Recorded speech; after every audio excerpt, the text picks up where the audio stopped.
When temperatures get around 0 degrees Fahrenheit and below, even a well-maintained car could use a little help.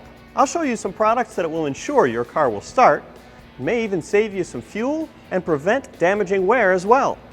We hate frigid temperatures, and so does our car. As it gets colder outside, the battery has less power to turn over the engine and get it started. And at the same time, the engine itself becomes harder for the battery and starter to turn over because the lubricants get thicker as it gets colder outside. The best product you can get to combat this is called a block heater. It's an electric heating element that goes into a hole in the engine block and sits in the liquid coolant, and when you plug it in, it circulates and heats the entire engine. Another option is an inline radiator hose heater. What you do is you cut the radiator hose, remove about an inch worth of the hose, and then clamp this heater in line, and what it does is it heats the coolant in the hose and it circulates through the engine block.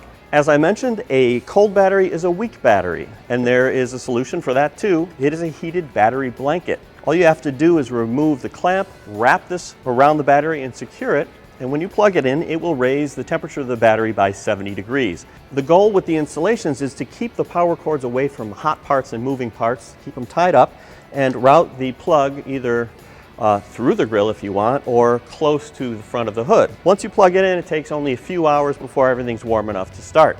All of these products cost less than $30 a piece. It's really more about the installation. We did this battery in about 15 minutes because it's very easy to access. The block heater or inline hose heater would probably require an hour or two of labor charges if you take it to a professional. Some cars and some installers take longer than others.